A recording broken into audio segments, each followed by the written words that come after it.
Amigos e amigas, vamos a mais uma edição do Web Jornal do Paulo Maciel. São notícias resumidas para você que acessa o canal no YouTube Paulo Roberto Maciel, o blog cujo endereço é repórterpaulomaciel.blogspot.com e também a rede social facebook.com/Paulo Maciel da Rádio. São notícias resumidas para você aqui no Web Jornal do Paulo Maciel, sexta-feira, dia 28 de fevereiro de 2020. Seria o último dia do ano, né? Do ano não, do mês. Tem hora que a gente se confunde aqui. Você já se confundiu alguma vez? Pois é. Quem não se comunica, se trumbica, dizia o Chacrinha. Portanto, vamos comunicar certo aqui. Então, seria o último dia do mês se não fosse ano bissexto. Porque estamos no ano bissexto, quando o mês de fevereiro tem 29 dias e o ano também, consequentemente, tem mais um dia. Então, este mês, fevereiro, em 2020, termina amanhã e não hoje. 28 de fevereiro, sexta-feira, penúltimo dia do mês. Vamos às informações, primeiras informações. Deixa eu ver se eu tenho aqui indicadores econômicos. Alguns indicadores econômicos eu gosto de passar para vocês. E os outros vocês procurem ver no texto que eu coloco no meu web jornal. Tem um texto aí mais completo. Deixa eu falar que a inflação dos últimos 12 meses, o índice utilizado pelo Banco Central do Brasil, está em 4,19%. O índice inflacionário utilizado pelo Banco Central, 4,19% em 12 meses, essa inflação que foi divulgada no último dia 7 de fevereiro. A taxa Selic é a mais baixa da história. A taxa Selic, para quem não sabe, é a taxa básica de juros do governo brasileiro. Do Banco Central, né? É o governo, né? A taxa oficial, 4,25% ao ano. Menor taxa da história, foi definida pelo Copom, Comitê de Política Monetária do Banco Central, na quarta-feira, dia 5 de fevereiro. O salário mínimo em vigor vale R$ 1.045. Então, se você contratou alguém, vai pagar com salário mínimo, R$ 1.045. O cálculo por hora é R$ 4,75 e por dia R$ 34,83. Tá bom? É informação para você que acessa o Web Jornal do Paulo Maciel, que já está no ar, né, em toda a rede mundial de informação, a internet. Obrigado. Eu tenho um amigo, agora esqueci o nome, que ele mora no Rio Grande do Sul, mas está sempre captando lá as notícias aqui de Colatina, do Norte, Noroeste, do Espírito Santo, enfim, as notícias do Web Jornal do Paulo Maciel. É um amigo do Rio Grande do Sul que esteve recentemente em Colatina. Tem pessoas de Rondônia, de Colatina, que vão para lá e também acessam os meus endereços. Tem gente que não dá o seu like, né? Então não dá o like e não fica registrado. Então a gente nem sabe quantas pessoas são, porque às vezes eu vejo aqui, olha, não sei quantas visualizações, mas se a pessoa não der o like, parece que não tem o registro. Então, às vezes eu vejo 20 visualizações, aí eu vou lá na liturgia, às vezes tem 100, 200, mas você não sabe se esse número é o número exato, porque parece-me que esse só fica registrado se houver o like, né? Então, se você quiser dar o like aí, né, fica à vontade, tá bom, meu amigo, minha amiga, você que está sempre acessando minhas páginas, meus endereços na internet. Bem, a nota do falecimento do policial André Matos de Miranda Almeida, ela foi publicada no site da Polícia Militar, né? Pois é, foi publicada, a morte dele ocorreu no dia 24, segunda-feira, de 24 de fevereiro de 2020, foi o terceiro policial que morreu em acidente nesse Carnaval 2020. Então foi publicada, porque eu vi anteriormente Soldado Marrone e o Cabo Porto, duas notas de falecimento no site da Polícia Militar. E depois, né, mais tarde, eles publicaram também a nota do soldado André Matos de Miranda Almeida.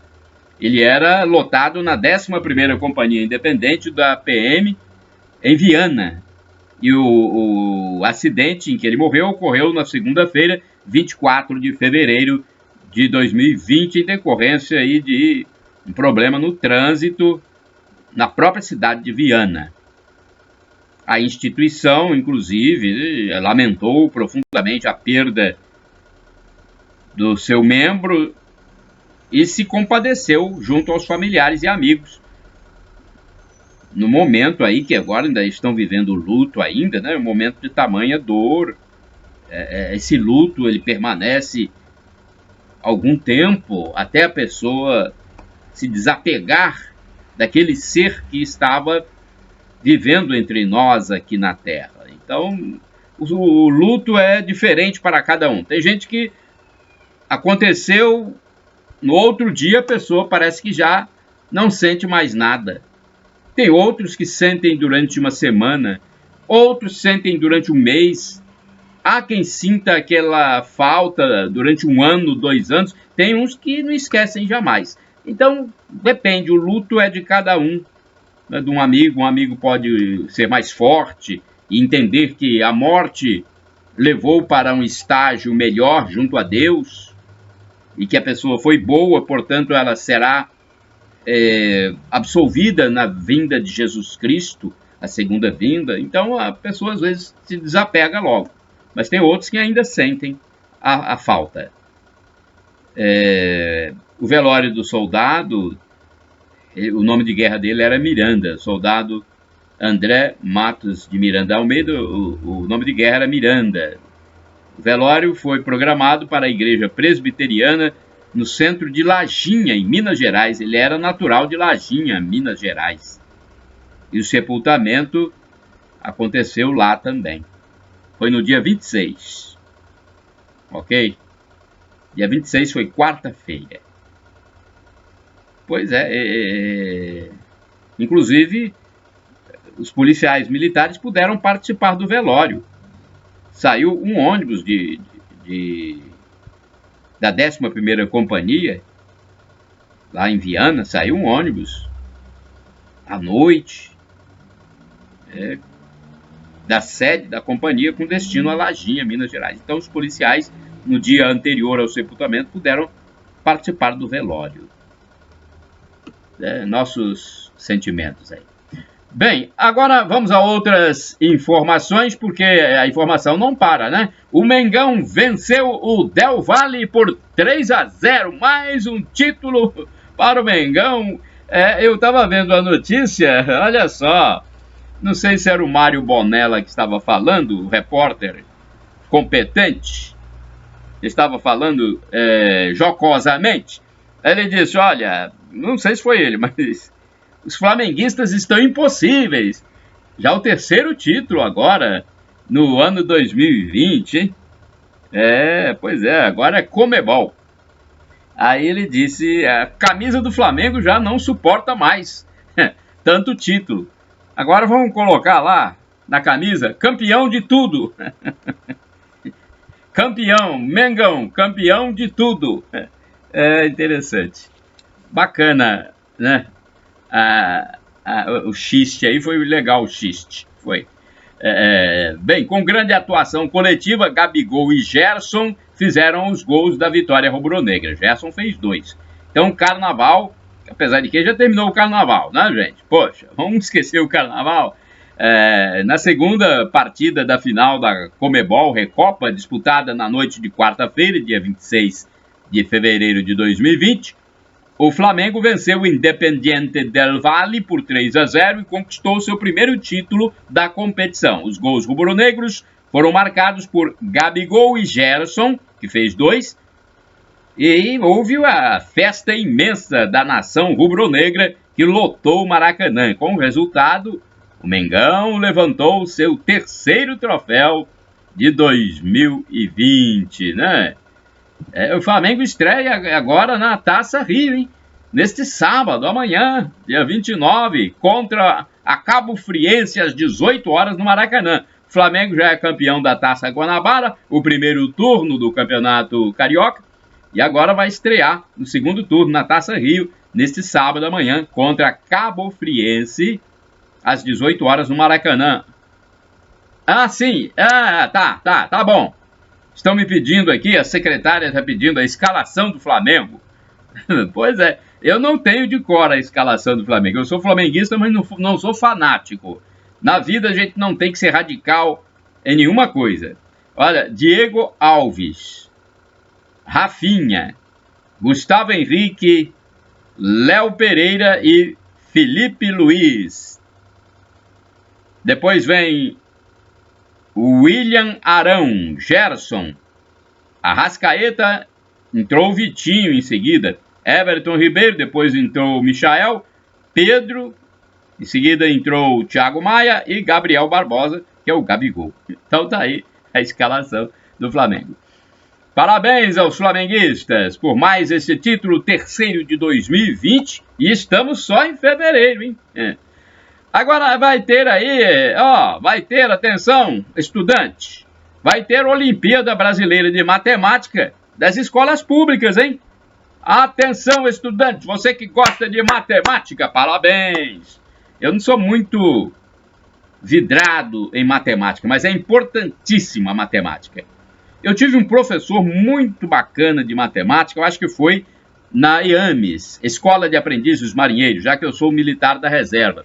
Então eu estudei na IAMES, eu tive um professor excelente de matemática, eu não me lembro o nome agora, porque já tem muitos anos, mas ele ensinava de uma maneira, demonstrando que a matemática pode ser aplicada em tudo na nossa vida, inclusive na língua portuguesa. Para você entender os cálculos, você vai ter que entender a língua portuguesa também. Então a matemática é excelente, só que a gente tem que ter uma abertura muito grande para entender, e temos que ter também um professor, um educador que nos ensine com paciência, com bastante habilidade. Eu fiz um cursinho também no Rio de Janeiro, na época que eu estava na Marinha. Comecei a fazer um cursinho que dava dicas, macetes para a gente aprender a matemática. Então, hoje em dia eu nem sei se tem macetes, eram chamados de macetes, dicas, para a gente pegar alguns ganchos ali e não ficar achando que era um bicho papão. Bem, mas a notícia aqui que interessa é esta aqui. Olha, as inscrições para a 16ª Olimpíada Brasileira de Matemática das Escolas Públicas, OBMEP, já estão abertas. As escolas são as responsáveis por inscrever os estudantes nessa competição. Mas como os alunos podem solicitar que a escola os inscreva, hein? De acordo com o Instituto de Matemática Pura e Aplicada, o INPA, organizador da competição, o aluno deve procurar os responsáveis pela escola, o diretor, coordenador pedagógico, o professor de matemática, para informar sobre o interesse em participar. Uma outra dica é conversar com os pais ou responsáveis para que eles consultem a escola. A inscrição das escolas é feita somente no site da OBMEP. Cada escola indicará, no momento da inscrição, o número total de alunos para cada nível da Olimpíada. As escolas podem inscrever quantos alunos desejarem. Para as escolas públicas, a inscrição é gratuita. Para as privadas, a adesão será feita mediante o pagamento de uma taxa que varia de acordo com o número de alunos inscritos. Portanto, tá aí, hein? As inscrições seguem até 20 de março. Entre no meu blog, tem lá a notícia completa no meu blog. Essa informação é do site do governo federal. Entra lá no meu blog, repórterpaulomaciel.blogspot.com. E temos uma outra notícia também importante. A Justiça lança cartilhas para orientar ouvidorias e corregedorias no combate à corrupção. Gente, isso é importantíssimo. Também é uma notícia do governo federal, do governo do presidente Jair Bolsonaro.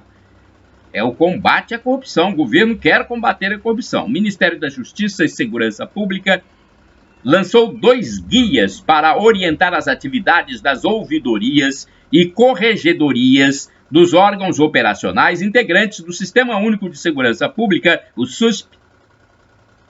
Parece até uma coisa simples de fazer. Um guia, mas esse tipo de conhecimento tem que ser disseminado, afirmou o ministro da Justiça, Sérgio Moro. O objetivo dos guias é reforçar o compromisso da Corregedoria Geral e da Ouvidoria Geral do Ministério da Justiça e Segurança na prevenção e no combate à prática de atos ilícitos por agentes de segurança pública de todo o país, tais como prevaricação e corrupção passiva, e ampliar a participação social. Os 2 guias estão disponíveis para consulta de todo cidadão no site do Ministério da Justiça. O ministro Sérgio Moro afirmou que nada compromete mais a atuação da segurança pública do que um agente público de segurança corrompido, seja por corrupção, seja por outra espécie de vício. A notícia completa você encontra no meu blog repórterpaulomaciel.blogspot.com, tá bom? Vai lá então. No meu blog você tem a notícia, eu sempre falo aqui, porque no blog eu posso colocar mais texto. E aqui é o web jornal do Paulo Maciel, é resumido. Eu trago aqui notícias resumidas para não ficar enfadonho o nosso jornal, né? Bem, e essa notícia eu tenho que falar também, ainda que pode até parecer repetitiva, mas é o primeiro caso do coronavírus no nosso país. Eu tenho que falar porque é algo que nós temos que nos preocupar, né? O sistema já passou por epidemias respiratórias graves e iremos atravessar mais esta epidemia, disse o ministro da Saúde, Luiz Mandetta, durante uma entrevista coletiva. Então, o Brasil confirmou, na quarta-feira, dia 26 de fevereiro de 2020, o primeiro caso do novo coronavírus. A sigla é Covid-19. Um homem de 61 anos deu entrada no hospital israelita Albert Einstein, em São Paulo, com histórico de viagem para a Itália, região da Lombardia. O Ministério da Saúde, em conjunto com as secretarias de saúde estadual e municipal de São Paulo, investigava o caso desde então. Os órgãos estão realizando a identificação dos contatos do domicílio, hospital e voo com apoio da Agência Nacional da Vigilância Sanitária, Anvisa, junto à companhia aérea. E, após todas as análises, todos os exames feitos, os testes, o ministro da Saúde, Luiz Henrique Mandetta, confirmou o primeiro caso do coronavírus no Brasil, né? Então, ele reforçou que já era esperada a circulação do vírus. Contudo, diferente dos demais países com transmissão, o Brasil ainda não está no inverno, período em que há maior risco de contágio. É mais um tipo de gripe que a humanidade vai ter que atravessar. Então, o coronavírus é um tipo de gripe muito grave. Das gripes históricas com letalidade maior, o coronavírus se comporta a menor e tem transmissibilidade similar a determinadas gripes que a humanidade já superou, disse o ministro. Nosso sistema já passou por epidemias respiratórias graves, iremos atravessar mais esta, analisando com os pesquisadores e epidemiologistas brasileiros qual é o comportamento desse vírus em um país tropical. Está aí a notícia, é importante a gente falar, né? É o primeiro caso de coronavírus no nosso país. Vamos às manchetes de A Tribuna de quinta-feira? Manchetes do jornal impresso A Tribuna de quinta-feira. 10 ideias para ganhar até R$8.000 até a Páscoa.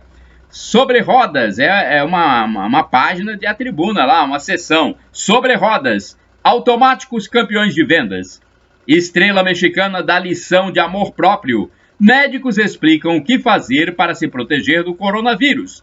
Apesar do primeiro caso confirmado da doença no país, especialistas dizem que não há motivo para pânico. Cuidados devem ser os mesmos de outros vírus, como lavar as mãos com sabão e não dividir objetos pessoais, como copos e talheres. Estado descarta primeiro caso, mas já investiga outro paciente. Vindas da Itália, Jane e as filhas Aline e Alice usaram máscaras na volta à vitória. É uma legenda de fotografia de capa. Marcados na história, Flamengo levanta a taça da Recopa, seu primeiro título internacional no Maracanã. Rubro-negro teve de superar a expulsão para vencer o Del Valle por 3-0.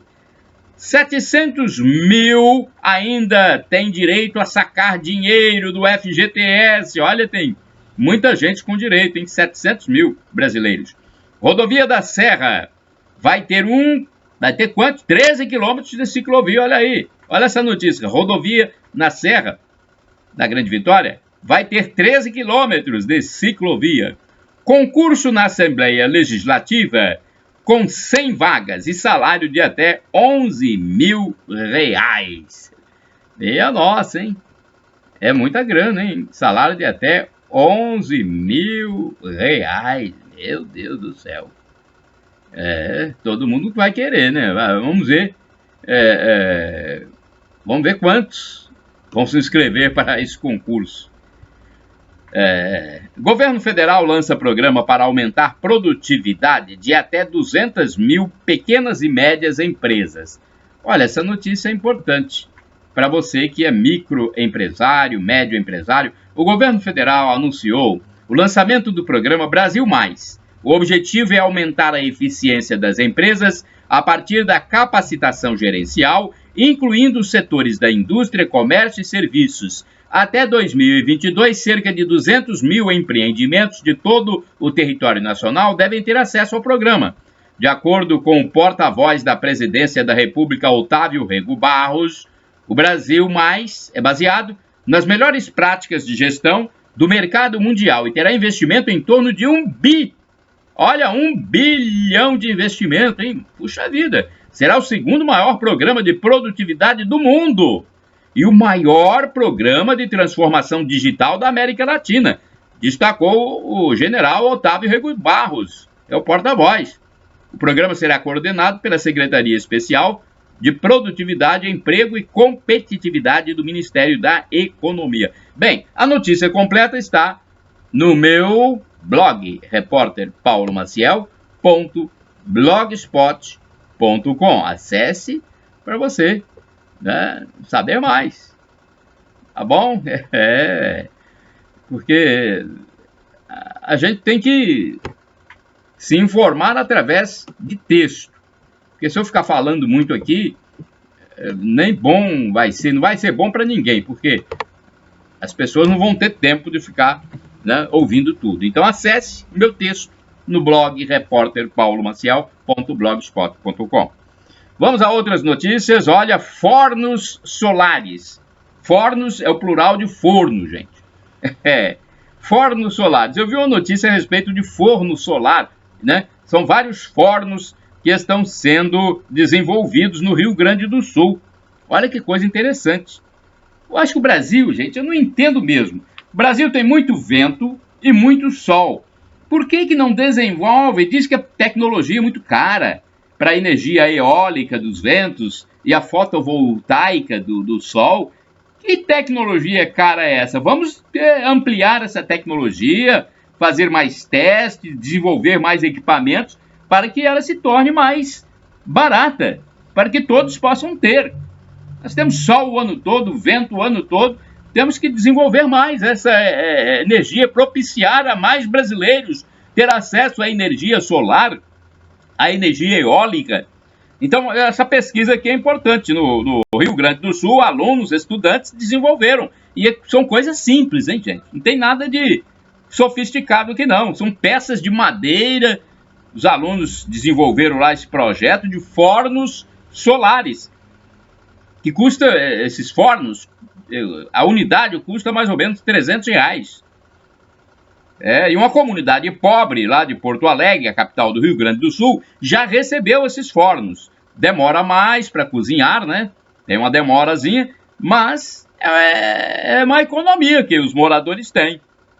Então os alunos desenvolveram no Rio Grande do Sul. Eu acho importante a gente falar um pouco mais sobre isso, sobre fornos solares, assim como a energia fotovoltaica é aquela que abastece toda a nossa casa, que é utilizada no telhado, com aquelas placas, né? É importante a gente falar um pouco mais sobre isso. Olha, 3 toneladas de peixes mortos. Minha nossa, 3 toneladas? 3 mil quilos de peixes? Que desperdício, minha gente. Vamos ver onde foi isso. É uma notícia de Marilândia, gente. Uma lagoa em Marilândia. Mais ou menos 3 toneladas de peixes foram encontrados. Esses peixes foram encontrados mortos nessa lagoa. A Polícia Civil, inclusive, está investigando. Deixa eu ver a localidade aqui de Marilândia. Em Alto Liberdade. Parece que um morador ouviu uma explosão. À noite, eu não sei quando foi, se foi à noite, se foi à tarde, eu não tenho aqui o horário certo. Mas ele ouviu uma explosão, um morador lá. Disse, pelo menos ele disse isso à polícia, não sei se foi a Polícia Ambiental ou a Polícia Civil, mas a Polícia Civil agora vai estar envolvida porque pode ser um crime. Então, um morador teria dito à polícia que ouviu uma explosão. Então, outra tese, outra possibilidade, outra conjectura é de que pode ter sido agrotóxico de lavoura que escoou para a lagoa no período das chuvas. Um agrotóxico jogado na lavoura escoou para...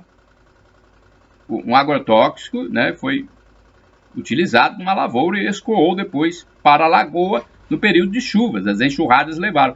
Poxa, mas se foi um agrotóxico usado na lavoura, meu Deus do céu, que veneno é esse? Matou 3 toneladas de peixe? E para o ser humano, então, isso aí estaria fazendo um mal danado, hein? Então tem que ser bem investigado para a gente ter uma notícia mais clara. Vamos aguardar, então, a notícia foi publicada ontem, né? Ontem, dia 27, quinta-feira, houve essa informação. Então, 3 toneladas de peixes mortos numa lagoa de Alto Liberdade, em Marilândia. A polícia está investigando a causa. Na Grande Vitória, o problema é homicídios. 4 homens mortos. Aliás, 3 homens e uma mulher. 4 mortos na Grande Vitória num período aí de 24 horas. Meu Deus do céu. Em um dia. 24 horas. Em Flechal, Cariacica, 2 jovens, um duplo homicídio. 2 jovens foram mortos. 2 jovens, levaram mais de 20 tiros. Minha Nossa Senhora. Um tinha 18 anos, o outro 23 anos. De terça-feira para quarta-feira, um de 15 anos foi morto também. Em Cariacica, no bairro Nova Brasília. Pode ter sido envolvimento com entorpecentes. Parece que ele teria comprado entorpecentes de um grupo. Eu não sei como é que resultou na sua morte. E em Vila Velha, depois de Cariacica, tem Vila Velha também, no bairro Santa Rita. A pessoa morta foi uma mulher, vítima de homicídio. Em Cariacica foram 3 jovens, homens, e em Vila Velha, no bairro Santa Rita, uma mulher. Minha Nossa Senhora, hein? Coisa triste. A juventude aí, principalmente essa que se envolve com a criminalidade, meu Deus do céu, ou com drogas ilícitas, a drogadição, não é fácil. Algo que a gente fica realmente impactado emocionalmente, sabendo que tem muitas pessoas que estão se perdendo precocemente na vida, infelizmente. E o jovem de 25 anos em Aracruz está com uma situação de isolamento. Jovem de 25 anos em Aracruz, município do litoral norte do Espírito Santo, está numa situação de isolamento. Por quê? Isolamento domiciliar. É que ele veio de Singapura e ele está com sintomas de uma gripe. Aí o que acontece? Como ele veio de uma região lá da Ásia, onde o vírus circula, ele foi colocado em isolamento para que exames sejam feitos a fim de descartar o coronavírus. descartando o coronavírus, passa a ser uma influenza, uma gripe forte, né, que também é preocupante, mas não é como o coronavírus que está se disseminando por todo o mundo. Então, um jovem de 25 anos de Aracruz em isolamento domiciliar. No Brasil, só há um caso de coronavírus confirmado, em São Paulo, né? Ele veio da Itália, esse senhor que foi confirmado em São Paulo. Há um problema aí do impacto econômico, fala-se muito do impacto econômico, realmente as bolsas de valores caíram em várias partes do mundo, mas isso é um reflexo momentâneo, depois as coisas vão se acomodar, porque um vírus desse tipo, ele no momento em que há essa informação massiva em todo mundo, há uma redução da circulação de pessoas, de viagens, a produção também, né? A produção das empresas nos países afetados fica restrita, né? A exportação pode ser prejudicada. Agora espera-se controlar essa gripe, é uma espécie de gripe, uma gripe muito mais forte que as outras. Espera-se controlar ainda no primeiro trimestre, porque as autoridades de vários países importantes, onde tem tecnologia muito avançada, as autoridades estão sendo impactadas. Então, vai haver, logicamente, o desenvolvimento de pesquisas para afastar o perigo desse coronavírus. As pesquisas certamente já estão sendo desenvolvidas, né? Já aconteceram outros tipos de gripe e houve o desenvolvimento dos antídotos. Olha, gente, agora essa notícia de Vila Velha, ela repercutiu muito ontem na mídia da Grande Vitória. E agora eu estou passando para vocês também porque é algo lamentável. Mamãe, a jovem mãe foi detida em Vila Velha, na Grande Vitória. Lá na região do bairro da Grande Terra Vermelha. Bairro Terra Vermelha, Grande Terra Vermelha. E por que ela foi detida, essa mãe? Ela abandonou a filha de 1 ano e 7 meses, gente. Uma criancinha ainda. 1 ano e 7 meses. Teria abandonado, né? Pelo menos são as denúncias de próprios moradores, vizinhos. Abandonou para brincar o carnaval. E essa menininha, essa criança, tem hidrocefalia. Minha nossa, uma criança que depende de muito cuidado. Puxa vida. A mãe abandonou para brincar o carnaval. Ela disse que não, mas os vizinhos denunciaram. A criança estava sozinha em casa, uma criança de 1 ano e 7 meses, com hidrocefalia, aparentemente desnutrida, debilitada. E a mãe foi encontrada, foi vista curtindo o carnaval na localidade de Barra do Jucu, em Vila Velha. Meu Deus do céu. Não se pode fazer isso, gente. Pelo amor de Deus. Essa nossa juventude está com valores truncados. Aliás, está com contravalores. Não, hoje em dia, as feministas, as próprias autoridades ligadas às mulheres dizem: a mulher está empoderada, a mulher pode tudo, a mulher pode andar até pelada na rua que ninguém pode fazer nada. É a mensagem que passam, né? Não é por causa da roupa da mulher mostrando os seios, mostrando as nádegas, não é por isso que o homem vai atacar. A questão não é essa, gente. A questão é que tem o decoro. A pessoa tem que ter, né, o seu modo de se trajar também, de se expor. Poxa vida.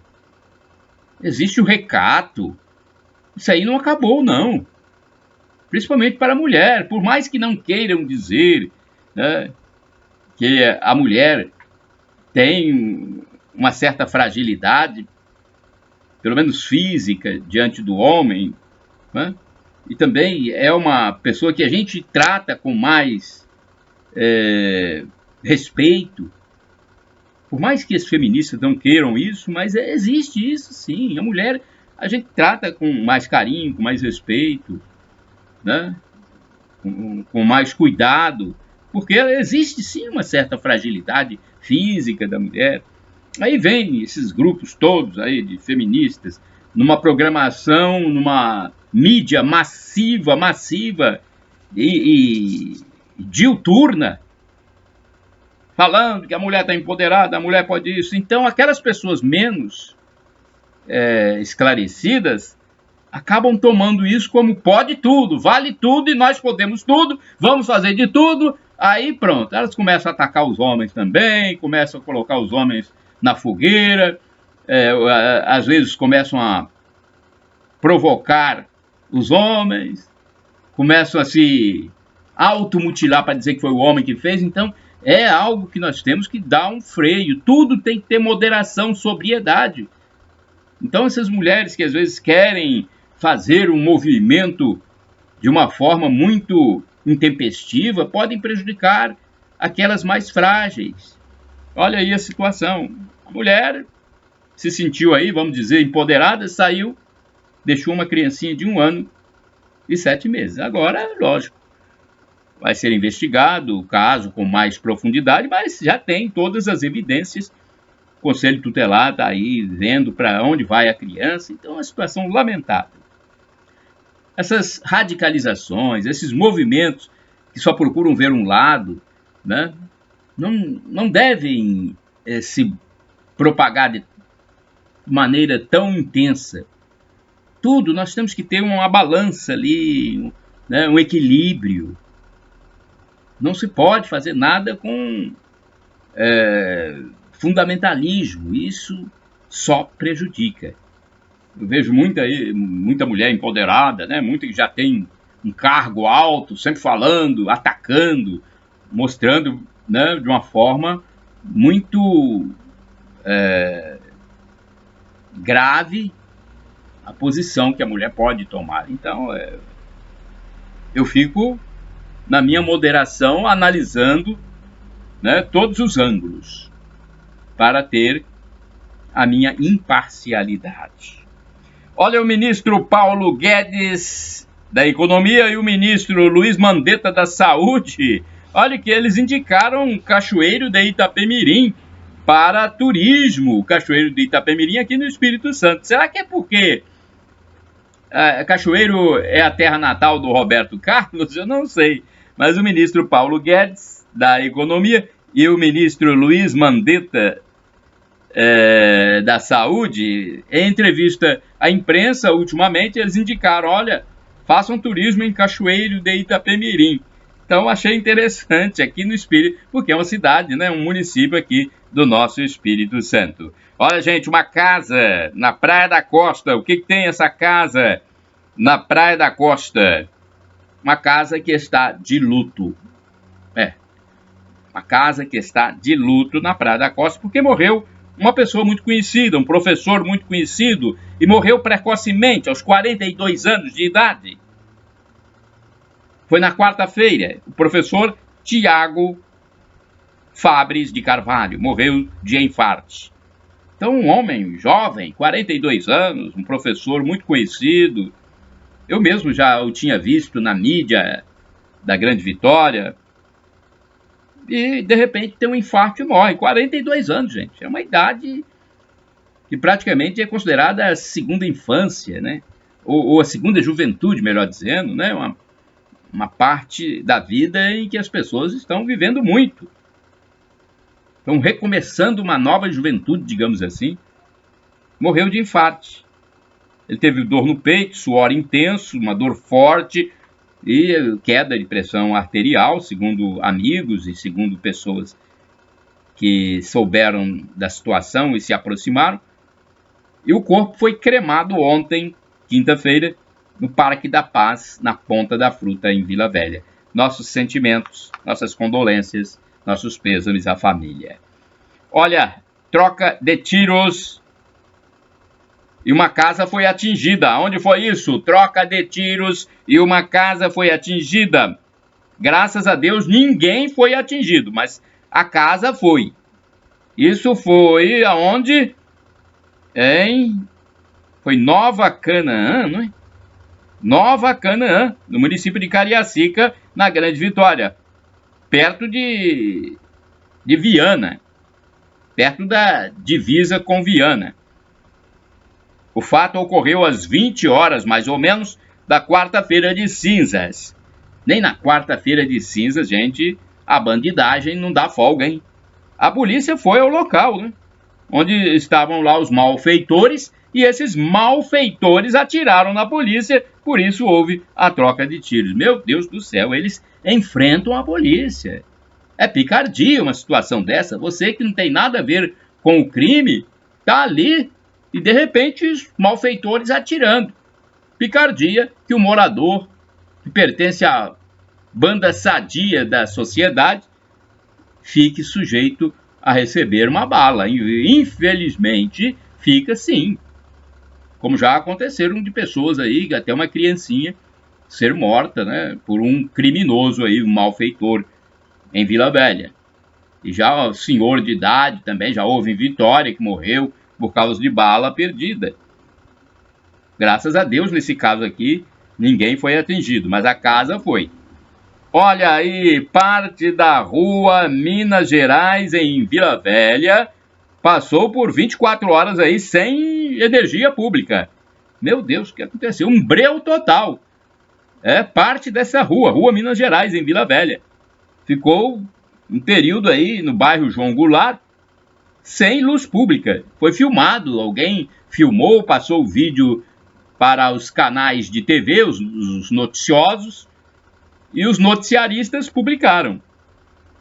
Parece que havia 4 postes sem a devida iluminação. Puxa vida, hein? Durou mais ou menos 24 horas, um dia aí. E a empresa de energia, a EDP, disse que há naquela localidade ligações clandestinas. Pode ter sido isso que provocou esse apagão. Ligações clandestinas, os famosos gatos. Mas a situação depois se normalizou. A empresa disse que tudo foi normalizado. Olha, deixa eu ver aqui o que tem mais ainda. Tem mais, assim, em Colatina. Em Colatina, eu estava vendo o capitão Balbino, que é um oficial da Polícia Militar, do 8º Batalhão da Polícia Militar de Colatina. Ele é muito receptivo à imprensa, né? Recebe sempre a imprensa, dá informações importantes. Ele estava dizendo que até março, que agora passou esse período do carnaval, até março, ações preventivas e repreensivas serão realizadas pela Polícia Militar, inclusive com o retorno dos policiais que foram cedidos para áreas de praias, onde aumenta muito o fluxo de turistas e, portanto, necessitam de mais policiamento. Então, esses policiais devem voltar e até março, então, as ações preventivas e repreensivas, ostensivas que sejam, estarão sendo apresentadas pela corporação, 8º Batalhão da Polícia Militar. Agora ele passou um dado muito importante. 32 armas, gente, foram apreendidas em 37 dias em Colatina. Uma arma por dia. Pelo amor de Deus, hein? Tudo arma clandestina, arma ilegal. 32 armas em 37 dias em Colatina. Isso mostra também que a polícia está agindo. São grupos de conflitos nos bairros de Colatina que lutam pelo controle do tráfico de drogas. E às vezes eles prendem, vêm outros grupos da Grande Vitória e a polícia não pode parar. É uma ação constante. Constante e sempre utilizando a inteligência, a tecnologia, a presença, a repreensão e a apreensão, a prevenção. Bem, são vários tipos de ações que são deflagradas pela polícia. Chegamos ao final do Web Jornal do Paulo Maciel. Olha, hoje... eu falei das missas. Hoje, sexta-feira, tem missas, gente. Missas para você que é católico. Tem missas para você, procurar frequentar. Vamos aos dados sobre a missa? Atenção, hoje logo cedo, nesta sexta-feira, vamos lá, eu quero passar a informação para você. 6 horas da manhã. 6 horas da manhã tem celebração eucarística, que é o sinônimo de missa, com o padre José Valdeci Romão. 6 horas da manhã, hein? No edifício João Paulo II, auditório Bento XVI. A missa é no edifício João Paulo II porque o prédio da catedral está em reforma. Então, auditório Bento XVI, edifício João Paulo II, 6 horas da manhã, tem missa. Nem toda a quaresma, nos 40 dias da quaresma vai haver missa às 6 horas da manhã. Tá bom? Depois, ao meio-dia, tem outra vez a missa com o padre Valdeci, no mesmo local. E às 19 horas, 7 horas da noite, às 7 da noite, haverá via sacra, com o padre Valdeci também presidindo. Às 19h30 tem celebração penitencial com o padre Fábio, na comunidade São Francisco de Assis, é o bairro Operário. Então hoje, olha aí, 19h30, celebração penitencial no bairro Operário. Também às 19h30, via sacra com o diácono Amaury Braz Caser. Então, o diácono Amaury Braz Caser estará na comunidade São Bento, Residencial Nobre é o nome do bairro. 19h30, então, a via sacra. Tá bom? Depois tem no sábado, 19 horas, celebração eucarística no auditório Bento XVI, edifício João Paulo II. Sábado, 19 horas. Também às 19 horas, comunidade São Bento, comunidade católica São Bento, missa com o padre Fábio. No mesmo horário, 19 horas, o diácono Amaury Caser presidirá a celebração da palavra na comunidade Nossa Senhora da Penha, bairro Moacir Brotas. Chegamos ao final, agora sim, do Web Jornal do Paulo Maciel, edição desta sexta-feira, dia 28 de fevereiro de 2020. Shalom Adonai, a paz de Cristo Jesus. É uma expressão hebraica. Shalom Adonai, a paz de nosso Senhor. El Shaddai, Deus onipotente, Deus todo-poderoso. Acredite, Ele proverá, Ele providenciará, Ele pode tudo. É o Deus do impossível. É o nosso Deus. E Maranatá é uma expressão do dialeto de Jesus, o aramaico. Significa Senhor, vem, vem Senhor. Vinde, Senhor Jesus. É a segunda vinda de Cristo Jesus que nós aguardamos. Tá bom? Na segunda vinda, Ele vai nos levar para o paraíso eterno. Mas para isso, arrependa-se dos seus pecados, peça perdão e confie que Jesus é Deus, no mistério da Santíssima Trindade, Pai, Filho Jesus Cristo e Espírito Santo. Shalom, a paz!